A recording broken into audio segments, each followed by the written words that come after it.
Once, a famous German-born scientist, Albert Einstein, said that everybody is a genius, but if you judge a fish by its ability to climb a tree, then people will believe that the fish is being stupid, as a fish's best ability is to swim on water. Each person or a child possesses a unique character, and to bring out that unique character, the concerned person needs a mentor or a counselor. Life is a challenge, and with so much career opportunities, students are getting confused and puzzled up on choosing the right career. And that is why Doordarshan Kendra Shillong brings you another episode on career guidance. Well, viewers, I welcome you all in today's episode, and we are here at Don Bosco Youth Center, a center that was established with the purpose of uplifting the youth by offering varied types of services. To give us an insight about the Don Bosco Youth Center, we have with us Father Michael Makri, who is the present director of the Youth Center and also the managing director of Don Bosco Media Network local TV channel. Talking about his achievement, Father Michael Makri was the first tribal president of the Young Authors Association of India. He has also authored around 9 books on various topics. He was the first in Northeast to create the Bible app in Kasi, and he also produced a documentary named Jabara, which was screened in Venice.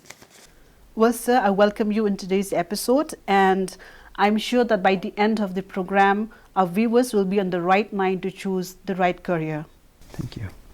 So to begin with, I just want you to brief us with the history of a youth center, how it started and how it began, so that our viewers have a clear picture about how it began here in the city. Well, I should thank the Doordarshan Shillong for bringing such beautiful programs for the benefit of our young people. Well, Youth Center has been there for many years. In fact, we do not know exactly when the building existed.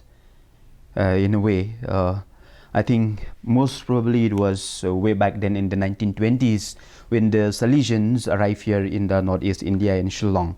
You know that this year is also the centenary of the arrival of the Salesians to Northeast India. And I guess when they arrived, maybe they might have built some sort of a building, a structure to give education, especially to the poorest of the poor, the orphans.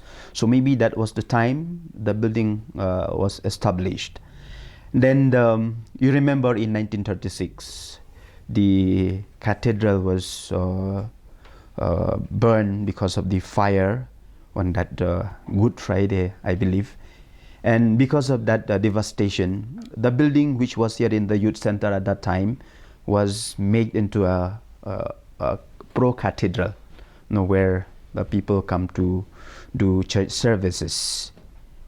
And then later on, after the cathedral has been completed, the St. Anthony's College used the building as a science lab. You know that the St. Anthony's College was the first college established by us Salesians, and so that building which existed at that time was made into a science lab of the college. And later on, when they moved to the present location, the building was freed. And so in 1981-82, the missionaries came together and suggested why not start a youth center proper.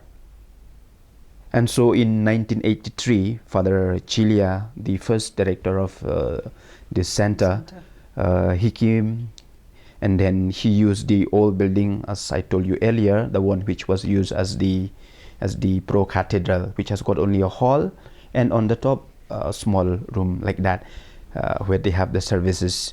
And since then he started, so the real, maybe the beginning of youth center is 1983.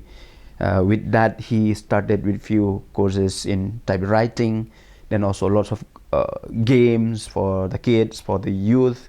And then I remember, as history tells us, he also showed them those what they call it, bioscope, or also those what they call with that with this slideshow on various topics, and it became a place where young people really gathered.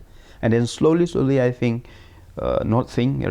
he began typewriting courses, then music, then all sorts of other courses. With 5 typewriters, now the center has really grown, and we have almost 40 to 47 courses. So in brief, that is the history of Don Bosco Youth Center. And as I said, from year to year, lots of changes also took place. As you mentioned, Father, there are, various type of courses that you're offering here at your center. So can you just highlight us at least, the newly added or the newly courses that have been introduced? Yeah, besides the old ones like typing, of course now, which is already in the computer, not in the typewriter anymore.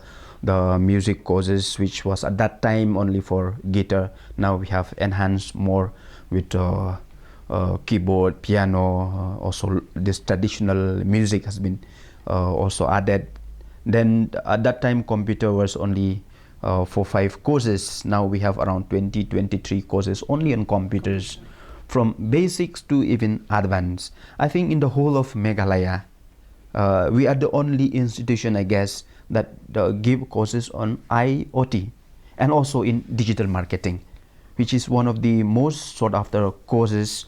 I mean, if not here in Shillong, in most of the metros, they really needed this kind of courses. So in the youth center, we do offer those courses as well. And then besides that, we added also other new courses like the media, for example. We have around 8 courses only on the media, because all of them are short-term courses, keeping in mind that we cater to young people, to students who cannot afford to go outside. And whenever you go to other institutions, this is a package which is very, very expensive. And so we break this package and then we offer those courses for students, not only young people. It is open to everyone to take courses that they like at a very, very minimal fee. And so that's why, as I said, even in the media, we have around 7-8 courses, from sound engineering to live production, live sound production, to digital production, to videography, photography, advanced in all those. And then we have also a broadcast classes on broadcasting, TV production. Then in media itself, we have also what is called diploma in social media journalism, where the youth are taught to use their own cell phone instead of purchasing a expensive camera. Cameras. So those are some of the courses in media. Then we have other soft skills, stenography. We have vocal lessons for the beginners and also for the advanced.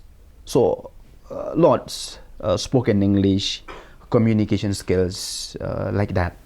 So basically, what you've just mentioned is that there's no age bar, and also the fees are, affordable. Affordable, very, very minimal. Yeah. So according to your statistic or the records that you have, which courses has a more, enrollment, or we have a majority of the students going for the particular courses? Actually, all the courses we have full pack of students. Okay. When you come, at every time you will see that the classrooms are always full. So I cannot pinpoint exactly which course will be more. The highest number of enrollment. But maybe we can say like basics computer, which we call CCB, computer course for the beginners. That will have lots of students. In a way, there are lots of students who have not access to a computer. Even if they have taken the courses in their schools, they don't get practicals, because in schools, most of them, 3 of them in one computer. So they really don't know much. But here they have the possibility of 1 student, 1 computer. That is our ratio. 1 student, 1 computer. And so many of them rush for the computer beginners course. And then besides that, we have also lots of enrollment in spoken English, and also in communication skills, because you know that now lots of guys who go for interviews, they need really skills, they need their language to be polished and stuff like that. And so a lot of them also enroll in those 2 courses. So that will have lots of intake. Besides that, the other courses also, as I said, even the IoT course that we started just maybe this year itself, it has already picked up. Although initially we don't get much of enrollment, but now it has really picked up. People have For IoT. IoT, yes. Okay. And what is the uniqueness, or what is that when we compare your center with other center, what is the uniqueness that we have in your center as compared to the rest? That is a very interesting question. Maybe what really differs our center from the other institutions, other centers, is the connection that the mentors, we don't call them teachers, we call them mentors, because in a way students here learn by doing with the assistance of the mentors or the teachers that you call them. There is that connection where all of us really form a family. We know the names of almost all the students. Okay. And I think that is what is so different from other institutions. Then besides that, as I said, maybe in the whole of Meghalaya, they will not get the fee as cheap as in the youth center.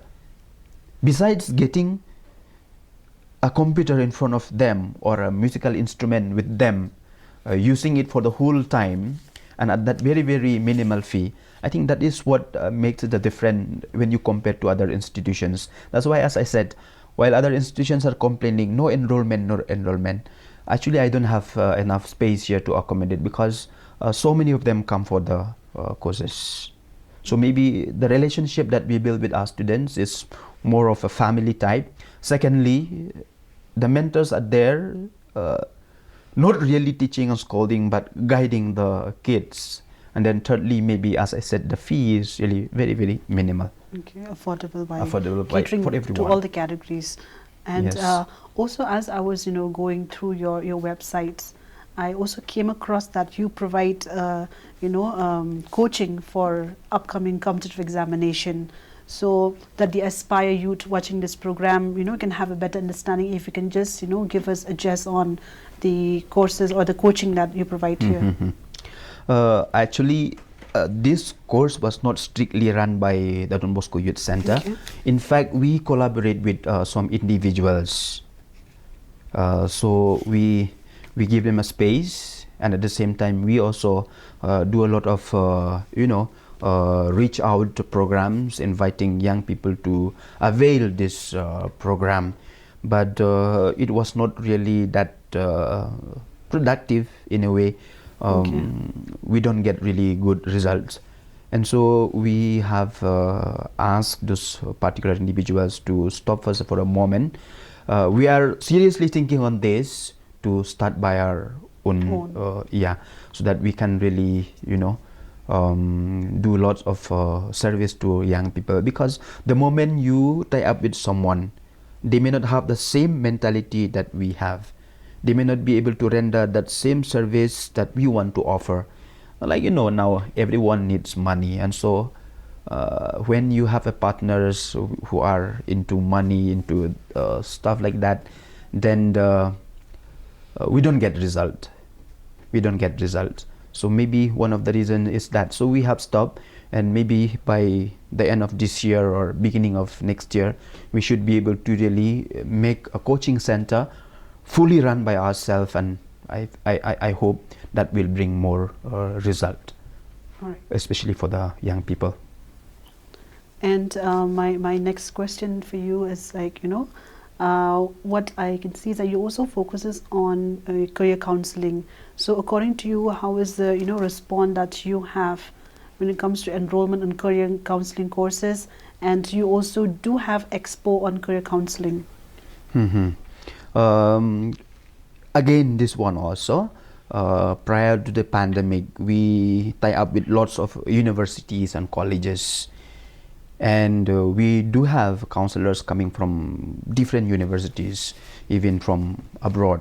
I remember even we tie up with a university from Spain, from Philippines. But in the end, I realized that most of this career counseling that we do with those universities is actually those universities trying to get students for their universities. It's not so much of really helping the young people or the students per se. And so that also we, thanks to the pandemic, that relationship broke. And then now this year we have started on our own. And it was really an interesting journey. We have done 3 times this counseling this year itself. Okay. And it was really a fantastic journey, as I could say, because lots of them benefited from it. In fact, we still have 3-4 WhatsApp groups, students who have attended the course, and they really appreciate it because we help them to understand what is the strength, what is the weakness in choosing a particular study or a particular program. No, most of the time, media play a lot of things in the life of young people. Besides that, their peers, and then also parents. Sometimes they force their kids, their students, to take a particular study, this and that. And so, most of the time, young people are really confused whether to listen to the father, listen to the mother, or listen to his friend, or listen to the instinct that he has. From within. Yeah, from within. They are really confused. And so, we started this career counseling, we call it, by using this SWOT analysis. And in this, we not only invite students, in fact, we call parents as well. And so it is parent cum students counseling. Okay. And so in this way, we do the SWOT analysis, and parents also will came to a realization that, okay, although we want him to become a doctor, but his strength is not in science. His strength is something in art, something in thing like that. And so they understand. And I think because of that, this time especially, this year especially, I realize lots of the young people are able to choose a stream that is according to their strength. Okay. And as you mentioned, for this year you have conducted career counseling for 3 times. So when is, the upcoming career counseling that you're planning to have? Most of the career counseling that we do, we look at the board exams. Board exams. Yeah, because that is the time kids are really confused. Although we are supposed to have had one during this time after the ICSEA result, but because, as I said, we don't have a space now available, and that's why we have really put a pause into it. But every time when we have a result from different boards, we used to have this counseling, career and guidance, and also counseling for our students. And based on career counseling, I have one more question. Like, before you do conduct a program on career counseling, do you announce it publicly, or it's just from within the institution that you have the information to pass on? In fact, we don't do much of what is called advertisement. Okay. Word of mouth, and then the students who came here for their courses, because many of them, although they are not into that stage, but some of them have got their siblings, have got their brothers and sisters. They are the one who spread the message, and also we use our television channel, because we have a local TV channel which with almost, I don't know, maybe some 50,000+ subscribers. Then in the YouTube itself, we have already some 70,000 or 70 to 73,000. So even from there, it's already an advertisement. The problem with us is limitation of space, and so we cannot really afford to accommodate many students who come here. That's why if we even advertise, even without advertisement, we have so many of them coming. I remember the first enrollment, where our seating capacity is only for 200. We have almost 700. Okay, so that's a big number. it's difficult for us to accommodate also. And at the same time, we feel bad also that we cannot accommodate everyone. But if we put it 2-3 times also, they have to go for admission. Before that, they have to go for admission and stuff like that. They also didn't get the time and the possibility of coming. So that is the thing with us. We don't do much of publicity. The students itself here, since, as I said, this is a family. Anything that happens here, everyone came to know, and they are the one who who spread the message. Right. Well, personally, Father, what I love about the services at your center is that you don't just train people on hard skills, as you have, keep mentioning that you live as a family, but you also train people on soft skill, as in you have, programs like based on the enhancement program. Say, for example, like what I've gone through is that I can see that you have program education to love, you have on how to choose a right life partner. Can you just give us a brief on the enhancement program that you have here? Mhm. Yes, may not be so much now on just choosing partner and thing like that, because now with the advancement of internet and people don't really come to us anymore for those kind of programs, and we also rarely conduct those kind of programs. But on leadership, we got lots of programs. Maybe one of the things that we do here in the youth center is we have orientation programs for all students who are coming here. We have what is called orientation programs, and during these orientation programs we impart to them leadership skills, leadership qualities. If you see the cleanliness of the place, if you see, you enter the classroom, the chairs will be arranged by themselves. So those are all leadership qualities that we instruct them and impart to them during these orientation programs. No, then besides that, we still have some sessions on the social evils like drugs, alcohols, HIV, all that we have. And sometime from Meghalaya Age Control Society, MAX, they used to come and conduct programs here. Sometimes they collaborate with us, sometimes they rent a space from us. And I think that is some of the services that we help the young people to really think seriously about their life. Okay.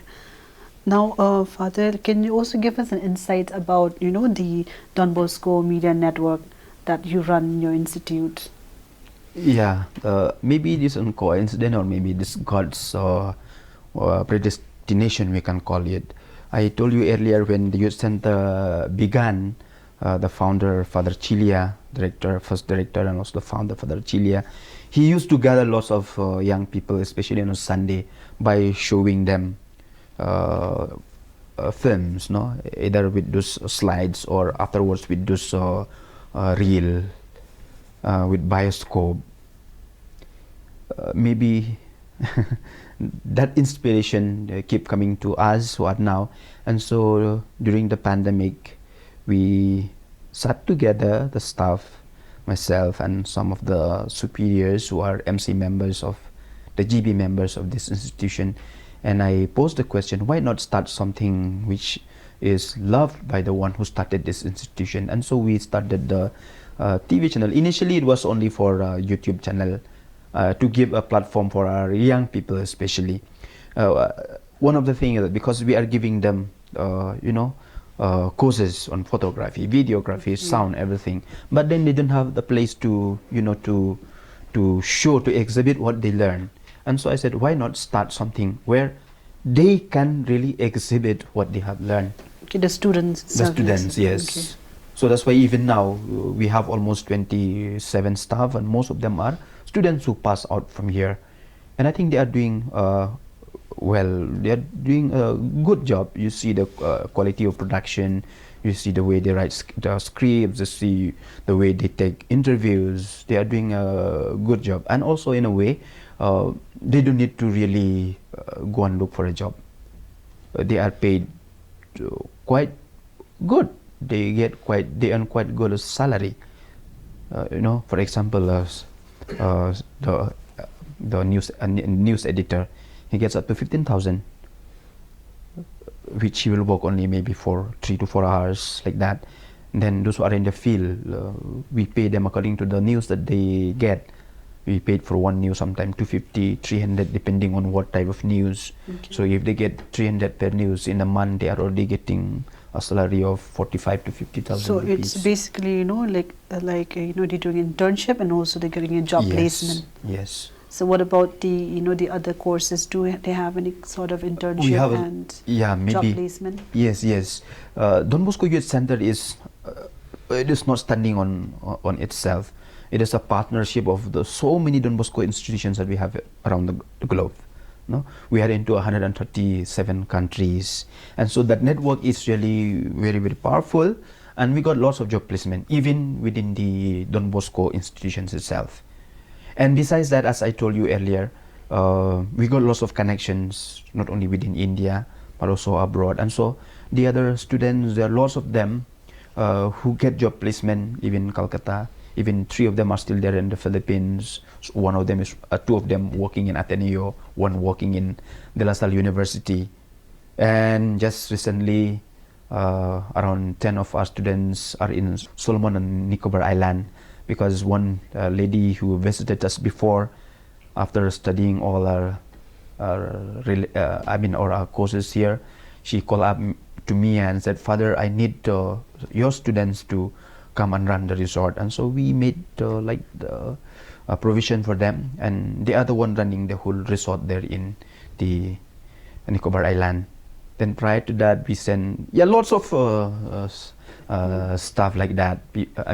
Students get a job placement, and even if you go to different offices here in Shillong, sometimes I feel so bad, because the moment you enter into some office, somebody will say, "Father, I am your student," or something like that. So let me do your work. Let me you sit down. So I think.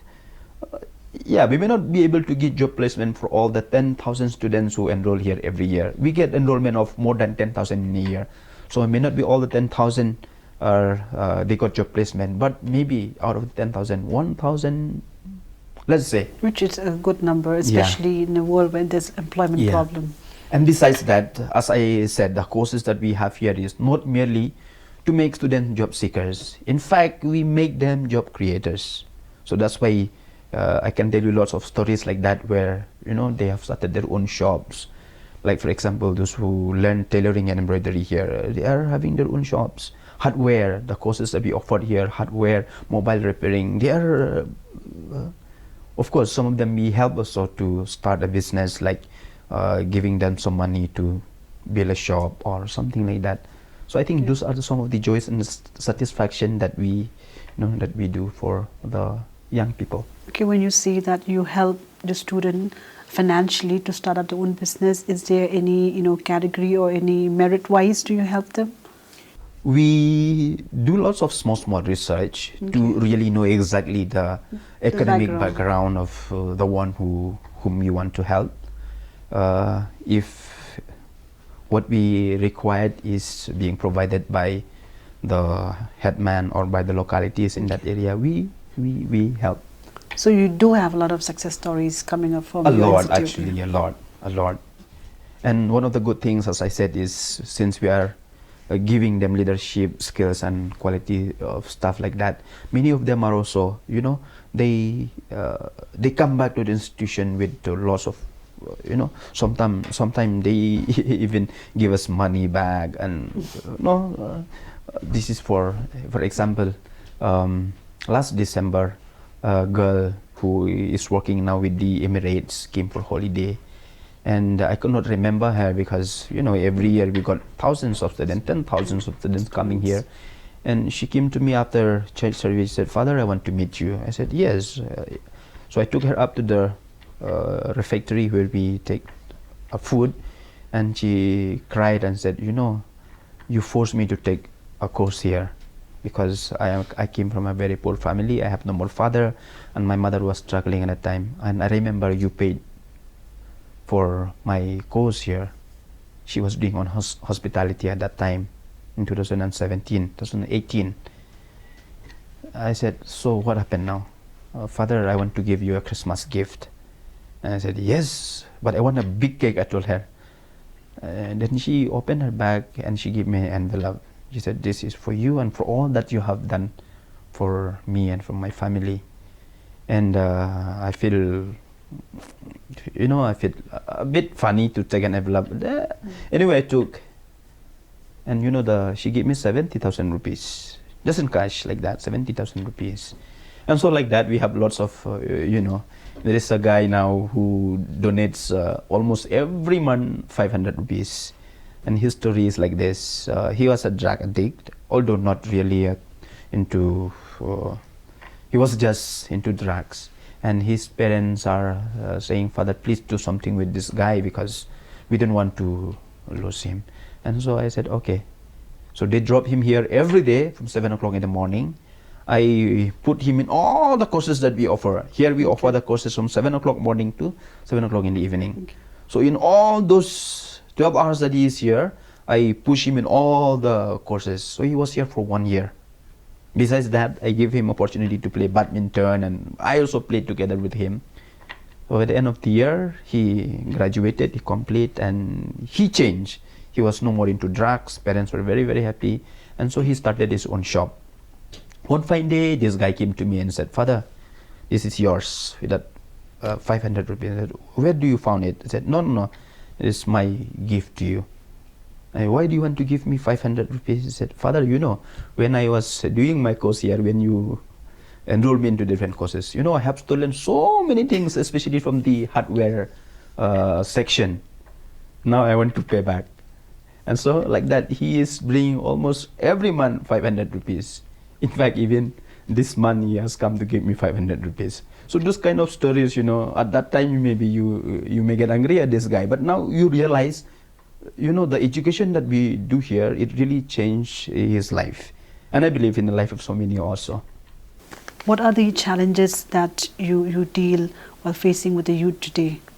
Yeah, there are lots of challenges actually, because our youth are actually not guided. And this is what I see. They are facing lots of problems, and also in a way we who run the institution are facing this problem. First, as I said, the advancement of media, you know, social media. Lots of young people are misguided because of media and social media thing. Then other social evils like drugs, which is really big menace in our society. Then thirdly, our young people are not motivated anymore because due to lack of employment. So these are some of the challenges that we really encounter in order to really make sense of what we do to the young people. So I don't know how to address this, but the major challenges that we face today, I believe not only in our center, in all the centers also, media has really make our young people become lazy, demotivated, because what they want they can get from the internet. Then secondly, as I said, drugs. Many are really trapped into this problem, and once they are into this, it's so difficult for us to, you know, especially those who are in advanced stage in drugs and other intoxication. It's quite difficult for us to help them. Those who are in initial stage, fine. As I said, those stories are there as a testament for our, or testimony for our for us who run the institution. Then besides that, as I said, the lack of employment, because all will not be motivated to create a job of their own. Maybe 50% of them still long for white collar jobs. So when they see that it is not really possible, then they go into problems. They go into a situation that they don't want to sometimes continue with the courses, with the studies that they are supposed to be doing. And at present, what is the overall strength of your student or your center? The students, I think, till now, this next batch we are starting in the month of August, we might have already crossed 7,000 from January to now the month of July. Yeah, because almost every month, of course, the courses are 2 months, 3 months, 5 months, 6 months, like that. But we do still we do have enrollment of almost 1,000 plus every year. So I don't know the exact number now, because I have not really calculated. I have not asked my staff to do that also, but we will have much up across 7,000 plus. 7,000. So approximately by the end of December, you know, it'll be around 10,000. We'll always have 10,000, even during the pandemic years, where other institutions are getting only 1,000 or 700. We still have 2,000, 3,000 students enrollment. Okay. Well, Father, when it comes to the students who have completed the courses, is there any kind of, state or central scheme or any sort of help that they get through that they can apply for it? We have not really tied up with any government entity. One thing is that although we apply for government scholarship or thing like that, the money released from the government, it is really very, very slow, very, very slow. By then, students will have completed their courses and they will be somewhere else. So sometimes we feel guilty even if we apply for a project. We apply a project now and it comes after 7 or 8 months, or even sometimes it takes for a year. So which will not be really so helpful for the students who attended the course here. So what we do is, as I said, we do find some ways and means to help students who are really in need. If they are really in need, we find ways and means to help them. Thanks to our Don Bosco family, they supported us a lot for this venture. And well, Father, before we wind up the session with you, is there any message that you want to share so that the youth who's watching this program right now get motivated, so that they can help them remain firm and focus on the career path? Well, students and young people, not merely students, young people who are doing well and at the same time who are also struggling in our society in this current situation. What I can say is this: you are the master of your own destiny. What lies in the future is in your hand. You are the sculptor of your life. So therefore, let not anyone destroy you. May it be, as I said, now we have so much of evils in a society. May it be drugs, may it be alcohols, or may it be the media, may it be the internet. I think if you are led astray by that, then you may not be able to really carve out a good statue out of yourself, or you may not be able to really reach your own destination because you got lots of distractions. Maybe I will end up with a story which happens in real life situation. I remember a boy who was there in Stephen Hall.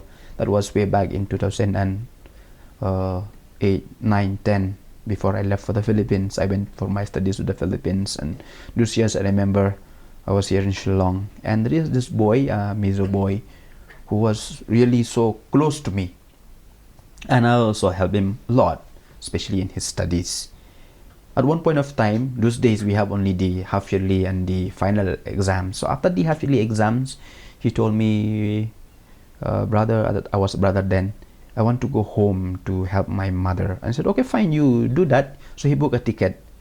Those days, all the buses that goes to Mizoram are parked there in Polo Ground, in that parking lot there. And so he booked after the exams immediately. And he was in a taxi going to the bus station. Meanwhile, those days, remember the first cell phone, that black and white with the keypad came.